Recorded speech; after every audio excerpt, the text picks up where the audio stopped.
The Neon Ghost Show. Are you ready? We like each other. We're recapping Coga Supreme Showdown.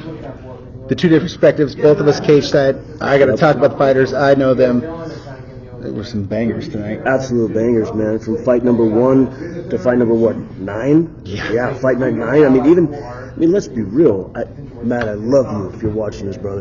Got out of the first round with Anthony Hamilton. Gave Anthony Hamilton a couple mouses on the eyeballs, right? Was threatening with submissions. Threatening submissions against a UFC vet. And Matt held his own. It's round 2, obviously. Anthony came out with some flurry, some hands. Yeah. I didn't expect Anthony to throw hands. Standing there throwing on each other. Oh. And both guys connecting with them, Both too. dudes connecting. Absolutely. Yeah. It was like the main event was good. Everything from the first fight leading up to the main event was just banger after banger. What one did you like the most? If you had to pick one. So, if I had to pick one, the guy who won the performance of the night, the fight of the night, Mikola Polinsky. Yes. Yeah. So we gave him the fight of the night and the performance of the night, and then we added $200 more onto it because of what that fight did, what it represented in Coga, bringing in this new blood, this fresh people into Coga. We had to give him a little bit more for it, and deservedly so. And deservedly so. Man, they have heads of stone. They were throwing that knee that he threw that landed. Yep. I mean, we looked at fight number 1, right? And I'm like, this is amazing. So just to tell everybody out there, the first couple fights started in decision. Usually when that happens, if you're watching UFC, you're like, this is a boring fight. No. Every one of these fights that are ending in decision, you're like, oh damn, that was a good fight. Yeah. We were texting each other like, hey, this one might be it. And then it was like, well, now this one might like.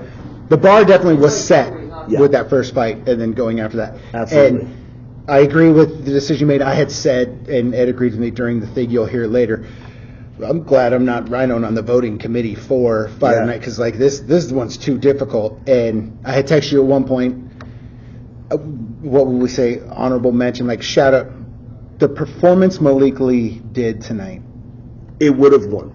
Malik 100%. Lee would have won. He put on the performance that he needed to put on. Malik Lee was he lost 4 of his last fights. He's on a 4-fight losing streak, I should say. Last one was a DQ. This fight, he needed the W. He got the W. He put on a show. He took him down at will. He held him down. Malik put on a show. He put on a Malik show. And afterward, the man calls out Noah. He calls out Noah. He calls out Noah. He calls out everyone in the division. Like, everybody in the division. And that's like exactly what you said. This was the fight he needed. I've been watching Malik for a long time. His amateur career, out of control, stellar. A couple hiccups once he went pro, and whatever he did to put it together, he put it together tonight. And I think, no shade on McKenday, I don't think McKenday knew it was going to go like that. There was times Malik was patient, taking his shots. When he got him to the ground, when we started the second round, I said to Ed, I said, man, Malik needs to stay like this. Like, I don't want him to come in with that flashy, looking for that. Just keep doing what you're doing. And throughout that fight, he kept the pressure, stayed heavy. He just kept doing like that. Dude has leveled up. So he showed flashes of that against Johnson, right? Johnson's a next level with his wrestling. Malik showed those, and then he went in this last fight. We didn't get to see what happened. And then the fight tonight, we see that next level of what Malik is bringing with his wrestling game. He has some hands. He's throwing out there, but then all of a sudden, you throw that wrestling with this man now, and he's top heavy. Yep. Get out of here. Yes. It was so good. Absolutely. And I got to talk about Artem. Okay, so Artem and Kerry Latimer. Yep. Okay. Here's a hot take with this. A lot of people judge books by its cover, right? Kerry Latimer comes in, tatted, head to toe. Man's just sitting there, right? He's just walking through, just me mugging, getting ready, and I'm like, this is gonna be a fun fight for Artem. This is gonna be good. Artem comes in, bro. Artem comes in. Zero fucks. Zero fucks about how anything was looking or should go. The man takes him down and just does what he wants at will. Yeah. I said when both of them came out, I said, hey, I don't know if I get in trouble for this, but I'm just going to say this. I wouldn't want to meet either of these guys in a prison fight or an alley if they were like, you owe me money. I'm here working. They could look at me and say, you owe me money. I'd say, how much, sir? Yeah, what do you need? Yep. Yeah, I'm sure I don't, but I will. Yeah, whatever you 100%. need. And Artem, Well, Artem was done. You look like he was the old school Van Damme movies. Like, he would have just stood there and waited until you bring him another opponent. Well, here's the thing, right? So the last fight that Artem was at in Clearwater, Artem walked in and hands down, he's coming in. It was Sharon. Yeah, Sharon. Hands down, he's going in there, and then he starts kind of throwing, but he's not throwing, covering up throw. Then he does a front kick, hits right in the gut. We don't see much of him. He's out in the first round again, right? So we don't know really what Artem is bringing ground game at all. This one, I talked to him before. I talked to him before the fight. We came in here, and I said, brother, I said, what are we gonna do? He goes, I'm here to put on a show and have fun. I said, can you have fun with your damn hands up? He's like, yes, bro, it'll be good. I'm like, ooh, it was good. We just spoke about Sharon. We have to take our hats off to him. Brother. Jumped in the car, got over here, made weight, smiling, ready to go, and he wasn't out of fight. He was good. He was trying submissions. It's just Noah Johnson is something special. Noah Johnson is something special. And again, like you just said, Noah's opponent fell out. His new opponent comes, drives from Yakima, gets down here, cuts weight, makes weight on the dot, gets down here to fight Noah, who's 2-0 as a pro, mind you, and then just takes the fight on short notice. And, hats off to the man. Hats off to him. And he was threatening with submissions. Like, he was there. It's just Noah is next up. And we'll see Sharon back. He will be here. Correct. And it's always fun watching him. It would have been a very interesting fight had Noah's opponent been okay. Yeah. I'm excited to see what's next for Noah. I agree. Noah's been a fighter that I've been watching since his pro debut with these guys, and Coga does it right. They're getting some tough opponents. They're doing it right with Coga or with Noah. His team is a fantastic group of guys. The support that he has behind him really shows. I think that's what's so wonderful about Coga is like building the community and seeing these other guys that we are now behind the scenes. Like, this is a tight-knit group of people, and I absolutely love it. Yeah. And then the Chavez-Turan, that was a great goddamn fight. Every time Chavez fights is a great fight, bro. Oh, fair. Every time Chavez I call him on the fights, broadcast. I say they're the Pacific Northwest Diaz brothers. 100%. I know. Every time they get in the ring, I'm like, I don't know. First of all, I don't know what's gonna happen because, like, we watch these guys. So I watch a lot of these guys, like their Instagram, their YouTube stuff. We see them with like the whole team with Rodrigo and all those guys out there rolling. We go to like their jiu-jitsu matches. We go see them do like the combat jiu-jitsu. Those brothers are fantastic grapplers. They're fantastic fighters. So that's what the eye roll was. Shit, I don't know what we're going to get. Yes. We're going to get this man on the ground doing some dirty work. We're going to get this man standing up because both brothers bring a fight. Yes. Yeah. And not knowing, we knew, like Ed and I, we knew Andrew, his opponent. We knew his camp, West Coast Fight Team. Those dudes come in to bang. We'd never seen Andrew fight. Jumping in and taking in a guy like Chavez, that's already, you're biting off a big load. And he came in and he put on a fight, and that does so good for him to come in and hold his own against a Chavez brother. Right. Well, book by its cover. You look at Andrew. The man has tree trunks for thighs, and I'm like, what is he, a wrestler? Like, what is? I mean, he has to be a wrestling background. I mean, this dude is holding down Chavez. He's putting in the work on the top. He put on one hell of a show. Yes. Like, Andrew absolutely is a force to be reckoned with. I'm sitting next to my guys ringside, and we're sitting there, and we're sitting next to one of the fighters. I won't name names. And he looks at me and goes, I ain't getting in there with that. No way. Andrew's a force. We keep him on Coga. That get that man set up because Chavez brothers, fucking game every time. Yeah. Every time I pick those guys, I'm picking those guys. Andrew just came in and happened to be that guy tonight. Well, and that's the thing was, even if they lose, they didn't lose by head kick knockout in the first round. Like, if they lost, it was a dogfight leading to loss, and that's the great thing about them. And then we had Ed's guy, Cobain, I think, and Moreau. That was our second fight of the night, and those dudes were just throwing back and forth, going at each other like. That one's a little bit rough for me. Okay, so that's Jose. Yes. Yes, exactly. So that knee. He threw a knee. Fernando got hit with an illegal knee. You can't throw knees as amateurs. Two of them. The first one was glancing. We heard from the ref. He said the second one got him right on the bridge. Yep. Right? I'm curious what happens that first round because he came out with so much aggression and he was getting him. He was hurting him. He was tagging him. He was doing really, really well. That knee hit him. we're sitting cage-side and I'm looking at him, and I'm looking at his eyes, and his coaches are yelling, if you're not okay, we're not going. And he just shakes his head. He goes, I'm good. It doesn't matter. And his coach was like, it doesn't matter, I guess. Yeah. And he kept going. He dragged out. He took the win. And to your credit, like, that second D was a blast. And it shows, the crowd was booing. I said it during the podcast. It shows the expertise of Chris Cope, Jeff Hoiby, all of our refs when they watch out for stuff like that. Their fighter safety is the biggest concern. And, Chris saw it. He stopped it immediately. Did all things we had to do. And again, it could have been called off right there.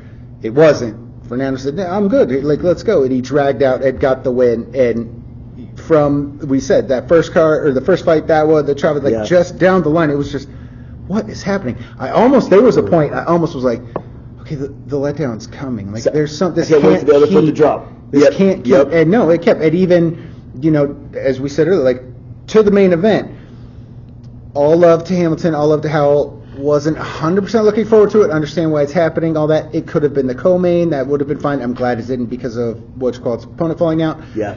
To see those dudes, Howell coming out of the first round, throwing haymakers at each other at one point, and threatening the submissions, like that event, or that main event turned into being okay. And a decent cap to the night. It kind of was, fuck, we've had so much. I don't know if I can take anymore. And so it was like a good, okay, let's mellow this out. That being the main event mellowing this out, that was good. I also love the fact of Hamilton getting the mic, calling out Jordan Curry, who technically is our heavyweight champ. He took it off Howell. Or he took it off Hamilton, excuse me. Yeah. As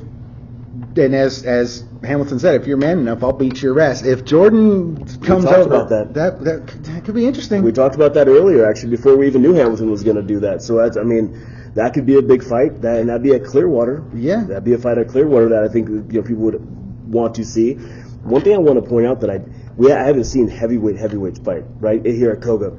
Seeing those boys lock up and then fall on the mat, that was something else. Oh. They slammed on the mat. All of our drinks said. Yep. Oh, you wait till the first time Howell and Hamilton fought, and there was another guy, Jag, hasn't fought in a long time. I watch him. Those big boys fight and they go for a double leg and they come against the cage. I've been standing, like Joe was commentating with me. Mm-hmm. And that cage bent like towards our face. We were like, oh my God. It was literally to the point, the very next fight, Joe had bought reinforcement new cage stuff because he was like, Jesus, if we're going to have heavyweights, we got to reinforce this. Like, better. They are some big boys. They are big boys, absolutely. Yeah, it was, you and I talked after, we talked with SD. I told Joe at one point, 2 years now, I think I've been at Coga.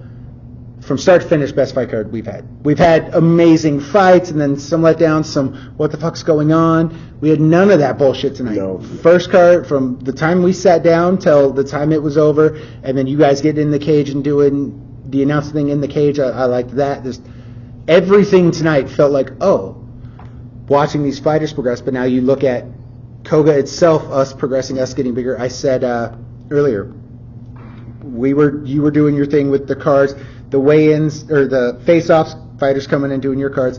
I was doing Sway City's podcast, and I was telling him, man, like, look where we are, and he's the newest member to the team because you, him, you know what I mean? I was like, I remember when we weren't doing any of this. Now look at us. We got the UFC prelims playing behind us. Fans are walking around. Fighters are walking around. Ryno's over there doing stuff. You're doing your part, like, just look what a party it already is, and it hasn't started. And then it starts, and it's just, oh my God, what are we doing? Yeah, the evolution of Coga from the first time that I went to the Silver Reef Casino fight, and I asked Joe, I said, hey, I want to be a sponsor.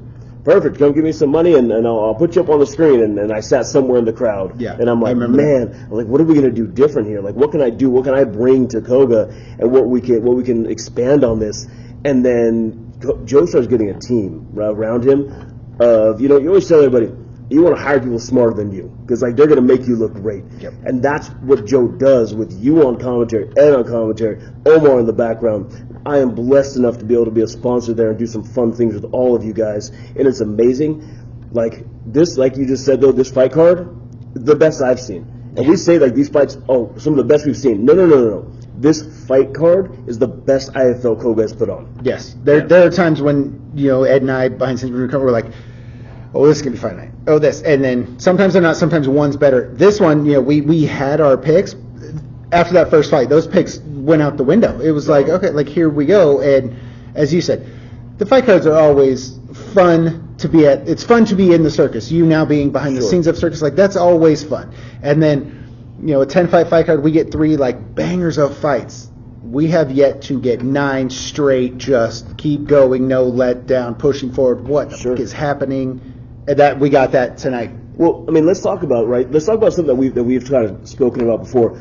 The evolution of Coga is a lot of the Pacific Northwest guys. They're fighting each other. There's a round robins with this stuff. Koga's now bringing in Dagestan. Like we're bringing in guys from Randy Extreme Couture Gym. We're bringing in guys that are training with Joe Riggs. Like Coga is bringing in talent that other organizations aren't getting, and they keep evolving and leveling up. And what's fun is because like that Bellator to UFC thing, we'll get somebody to come in, and we're like, they fought for a different organization, they'll come in here, and it feels good. They see the atmosphere with it. That's like the biggest change that I have seen with Coga that I've been so excited to. And again, it shows tonight with these boys fighting. Mikola, like, where did he come from? Yeah. I mean, yeah. He needs to be on the next card. Let him heal up a little bit. When we were in the other room, I think you would talk to me. I can't remember, but SD and I were there with him, and SD was saying like, "Oh, I can't wait to see you again." And I said, "Man, he will go in the cage and wait right now." And SD was like, "Oh, I know he will." Too was like, "I'll fight right now." SD was like, "We got a bear in the parking lot." That dude was like, "Let's go, show me the bear." Yeah, he doesn't care. Yeah, Syndicate MMA, like they're putting on a monster right now. And honestly. It took 2 to tango, though, right? His dance partner in there. 100%. His dance partner, that name. I messed up his name. Ed was calling him Abdi. Abdi is one of Ed's boys. It takes 2 to tango. Abdi went in there and put it on him. Yeah. Put it on him. These boys are rocking the talking bullets in the real MMA way. They're not throwing like haymakers and getting crazy. No. This is technical striking on display, and they're connecting. I mean, and it is, even though they're head moving, somehow they're picking out some Matrix style shit. Yeah. It was fantastic. Again, 2 to tango performance of the night. It was meant to be. Yeah. They were the fact that McCullough changed it up, and instead of throwing the punch, he started leaping in with that elbow. It obviously changed the fight. When you watch it, you saw the replays. It opened that nose, and then when he pulled him down right in front of Joy, and he landed 2 like punches straight down, and I'm watching the dude's nose flatten. And as I said, tap, live to fight another day. This isn't going your way. No. But up until that point, it was back and forth, give and take, an excellent fight. Yeah. And that will just show the progression of. One thing I always like is when you see 2 guys fight, and it's something like that. You're like, all right, well, I want to see these guys fight again, because then you think about, all right, well, in a year or 2 years. Where are they going to be? But do they come back and fight each other again? No, that's what I mean. If these 2 guys are, let's say they're in the UFC or something, they fight again, we get to, man, I remember their first fight. Or they're here doing their next fight, and you're like, oh, damn, here we go. Yeah, I'd watch them fight every show. Every Saturday. Every Saturday, I'm here. Yes. Yeah, absolutely. Yes. They're amazing to watch fight. Two competitors that wanted it. And they went out there to put on a show. Absolutely. Absolutely. And I mean, I will be interested to see, I don't know, I mean, I don't care. I asked Anthony after, I said, yo, calling out Jordan was a slick move, and he was like, "Yeah, he's not going to take that fight. We'll see." I said, "But if he does, like he was like, oh, I'm doing it. That's why I called him out. But I know him. He's not going to take it. I figure he'll take my shot. We'll see." If he comes and takes that fight, that would be great for Anthony, because that would be, if he actually retires, a solid fight, win or lose. That'd be a solid fight. Yeah. But then I was thinking, and SD and I were talking about this. If Jordan comes back, and let's say Jordan wins again. Well, then that could lead to Luther versus Jordan at heavyweight. That could potentially be interesting. I know we have talked about we haven't got to see Luther yet. We've seen the other fights other places, and his last fight against Howell. Well, I think he's light heavyweight too. I think he can fight heavyweight. I think he's trying to trim a little bit.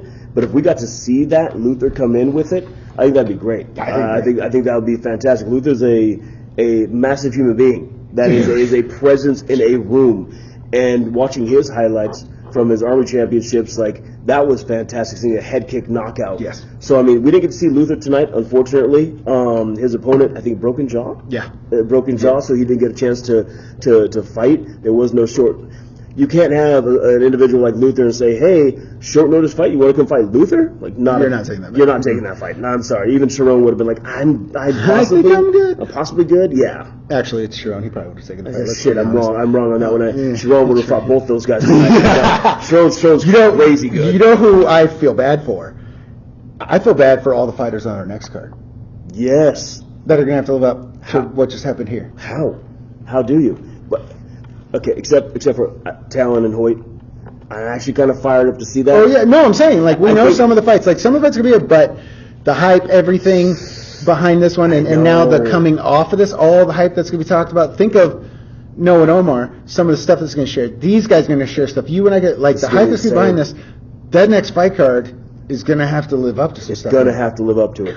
It absolutely is going to have to live up to it. And I know that the evolution of Coga is going that direction to be able to keep stacking these types of cards with it. And people are seeing it. A lot of these coaches are saying, like, we want, hey, when's the next event? When are we going to get to do this with our kids again? When are we going to get to bring these guys back up here? That's something that's changing a lot, like with this organization that wasn't there before. Joe talks about building this community, building up these fighters, keeping them in Coga, and you're seeing that tonight when people are talking about that. Yeah, They and want even them the back. fighters, the middle when he won, he was like, "Thank you for this promotion, thank you for your put on, thank you." Right? It was like that. Yeah. Like it's gonna get after tonight. I mean, it's always fun anyway, but like now Yeah. tonight, it's like, oh, here we go. Let's like, and you know, tonight's not happening again. No. Like we know that's not happening know. again. So the fact that I we got know. to be here and see it, and you know, like this time next year when we look back, dude, remember that one time when Howland, remember that card they headlined? We're like, damn, I do remember that. We're gonna be reliving this moments Dude. for these fights. Dude. Yeah. So we're gonna have other great fights, everything like that, but we're gonna be reliving some of these moments. Yes, we are. Amazing fight card. Amazing fight card. Oh, here's man now. The man, the myth, the legend himself is walking in. I've seen we're talking about how great a fight card you put on. We're You want to come talking say about hi? it all. We're live. Come We're say live hi. on ourselves. Come on in. Bring up a chair, sir. Nope. No, we're just bullshitting. We're just talking about the whole card. I got you here. There's a chair right there in the middle. Come on over, buddy. We're talking about people. Well, We're just talking about how do you live up to this now? Like, where do we go? Where do we go from here? When it quite literally is one of the best. I told him, you know who I feel bad for? All the fighters on the next card that are gonna have to live up to this card tonight. Yeah. It's I don't know, man. Secret sauce. I don't know. It's I mean, sometimes you match a fight up that's so even, it's kind of almost a boring fight. And unless you really know like what they're doing, like the average fan struggles with really seeing the beauty and the technique that's taking place. Yeah. Tonight wasn't like that. Tonight was like the fights were good. They were back and forth. Everybody was catching each other. There was power shots. There was movement. There was finishes. You know, we had 3 finishes, a couple of split decisions, a couple of regular decisions, and I'm pumped, man. I feel good about it. I guess I see what you're saying. Like, how do we top it next time? Like, No, not us. You're going to put an amazing fight card. We know that. Do it again. But it's going to be We the know fighters that. that are like we were just talking about. Like in 2 years when we're back here, we're all going to go, dude. Remember that time when Hell and Hamilton 3? Remember that whole fight card was. Whole fight card How was many stacked. fight cards have we done together? And there's 3 fights on the card that are amazing, and then there's some duds, or there's some fucking a doctor stops it from outside this. What the fuck? Yeah. We've never had a card start to finish with That, what yeah, there the was fuck every going fight was. on? I mean, the amateurs were good. And how about talking about Hamilton and Howell 3? Like, there was a moment in the second round where they just were like, "Fuck it," and they were just throwing punches. Both of them. loved it. Anthony had freaking him like a hockey player. He's like, bam, bam, bam. Like it was like Yep. they were getting after Yeah. it. And then to call out Jordan at the end still was like, wait, what did you just do? Hold on. So we did the obviously performance and fight of the night, right? Joe comes walking by. He's like, "You got your fucking hands full with this one."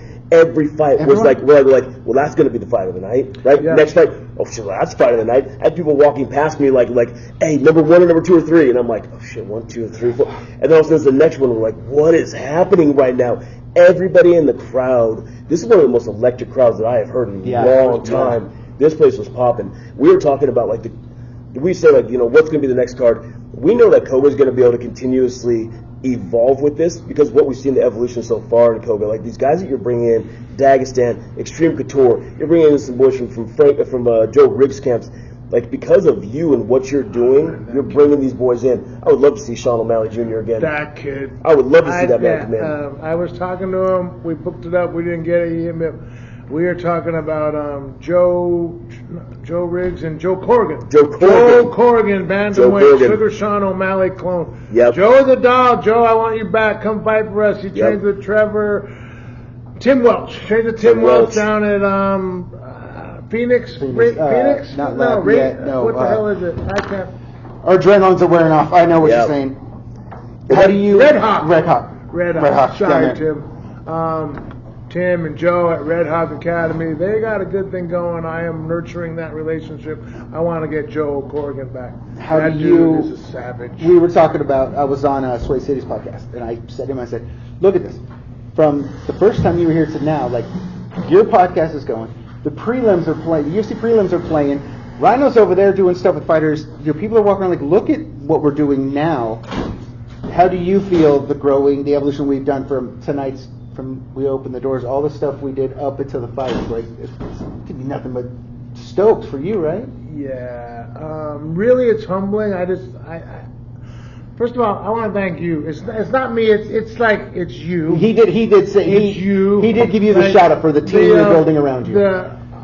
It's the people. It's you and I coming up with the idea, and you being the major contributor to like contribute those bonuses, like the fight of the night bonuses. Like, that's a lot. Oh yeah.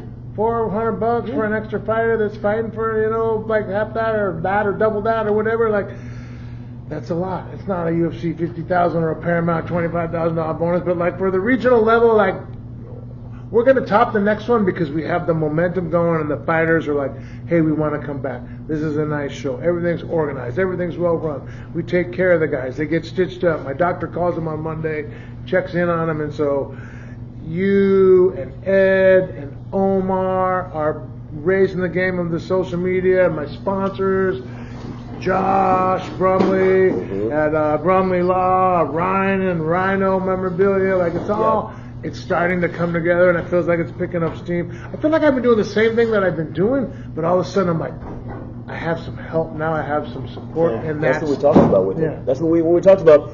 You don't have to be the smartest guy in the room. You bring in those individuals that are better at doing something that you're not. You can then focus on bringing in these killers, making these cards, and then you got the Wizard of Oz, Omar, behind the curtain, doing this amazing social media presence. You got the voices of Coga going over there. You allow somebody like me to live out this dream of hanging out with the fighters, hanging out and creating cards for them, doing the sponsorship stuff.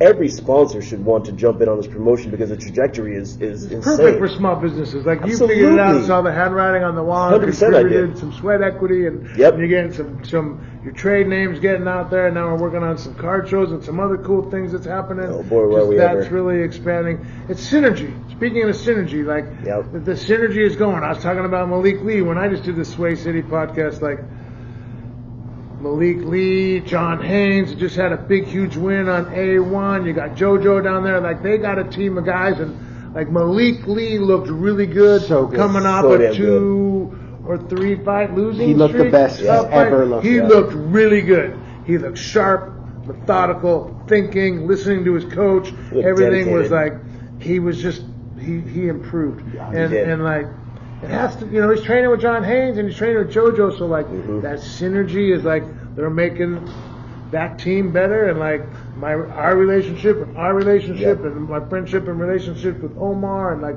we brought in some new sponsors. There's just more synergy and it's growing. So like, we're just going to continue to be the biggest and the best. We're going to keep crushing everybody. We're going to keep putting on the best shows, and we're not going away. We're not, No. We're taking over. We're just going to maintain our dominance, and we're building the relationships with Vegas, Phoenix, Syndicate MMA, the Idaho guys, Extreme MMA. Well, you hit the nail on the head, though. You're building it the right way. You're taking care of the fighters. You're ensuring that the community sees that you're there for them. We want to make sure that the show is put on well, that they are well represented, that they are taken care of from when they get here to when they leave, and then the follow-up by the doctor afterward as well. Like, I don't know about much of the other organizations, but I know this one goes above and beyond to ensure these guys are good. Yeah. And that's a fantastic feeling for each one of the fighters. And I hear that from these guys. When we're talking to them after they're done, they're talking to their coaches. Like, have you guys seen what the next schedule is? Like, what are they thinking? Like, that's great. Yeah. That's a cool feeling. It's fun, man. So yeah, it's a combination of everybody and building the team. You know, it's like I'm just the GM, like the Hawks, the Seahawks going to the Super Bowl. It's like it's the coaching, it's the GM, it's the players, it's everybody, it's the fighters, it's putting the team together, it's finding the right fights, it's building the relationships, it's being patient with the drama that goes with it, and then negotiating. I mean, it's not easy. Like a lot of times you get frustrated with these guys that are my friends, Absolutely. and I'm like, you're going back and forth. But in the end, we hug it out, and you know, we all want the same thing. The fighters want an opportunity to grow and get better. Yep. The coaches that are running gyms and coaching and managing want a safe place and a competent place that's going to provide a platform for their fighters to grow and get better. And they know that the judges are going to be certified, that they have good judges, that they have all the things in place, and they want to fight there. So. Everybody's coming on board, and the inertia and the momentum is definitely picking up. Yeah, it's there. The momentum's there. 100% there. 100% That's why I said, like, after tonight, Yeah. like, everyone else on that next fight card, it's going to be gangbusters. They're going to be excited. If they're coming off of a card like this, these guys are like, watch what we do. Yeah. You think that performance of the night was good? Watch what we do. Yeah, that's a cool thing. Like what we're doing, thank you again. Like it's a cool thing. It's a cool thing, and it means a lot to them. Like McCullough's pumped, bro. Dude, he was pumped. He was pumped. He was just like, yeah, baby. Like that was a lot of money to him. That was like, you know. Yeah, but that's the thing. Is like, Vipers. Well, as a sponsor. Like, I want those guys back in Coga. Like, I want to see these guys back in here again. You know, it'll help build my brand. I get these relationships with these guys as well. Like, I love everything about it. And, I mean, that's truly why I do this, because it's like these fighters, watching them, how they're evolving as well. Like, the Noahs, like, that's 3-0. You know, McCullough, when he comes in here and puts that kind of performance on, like, he deserved it. Yeah. We're gonna get McCullough a title shot at 145. He's gonna we're gonna 145. figure out who the featherweight title. Yeah, he was a catch at 150. But 145 isn't that Travis' little brother? Yeah. That's amateur. Oh my gosh. Yeah. Okay, what about Monty? What's Monty? 150? Monty's 155. Monty is an amateur. We're gonna. You know who impressed the shit out of me tonight was AJ Marquette and VJ Singh, the Ring Demon MMA. Yep. That was high level. Agreed. They were rolling for knee bars and doing buggy chokes. Yep. I was sitting next to my uncle, who's he doesn't follow MMA. Like I said, he's almost submitting him. He's trying this kind of exotic no-name choke. I said, 80% of the audience doesn't even know what's going on right now. Had there been 10 more seconds in that fight, he might have went out. Yeah. So that was a great fight. Shout out to Eric Dahlberg, Ring Demon MMA. They had a bunch of people here. Yep, they were wearing I saw Matt Demon shirts. I saw Ring Demon shirts. VJ brings a good crowd. He is worthy of the title for the 155 amateur title, and all Eric's guys are tough. I think tonight showed the evolution of this game. I mean, we're already been like, McCullough fought for us one time. We're like, you can 100% fight for our belt. Like, look what you just did. Come back and fight for our belt. Like, that just keeps showing the evolution of what we're doing. I mean, that's what we want to do, because he looks like a guy that's got a good chance of making it to the big show, going to the next level and starting to go there. So, and if we can help them do that, that's what we're here for. Help them do that. Absolutely. And I want as many champs of mine to make it to the big show as possible. 100%. That's my goal. Yep. Yeah, the guy exudes confidence. Yeah. We had him sign his card. He's like, "How much are you going to give me to sign the card?" That was hilarious. I'm talking shit back. I'm like, "You're crazy." You should pay me to sign the card. It was so good. Yeah, and then he comes out and puts on that kind of dominant, and I am paying him then after that for it. I mean, lovely and happily to do that. Yeah. Oh, yeah, it was a fun fight. Fun night, yeah? Yep. Great Super night. Fun night. It was a great night.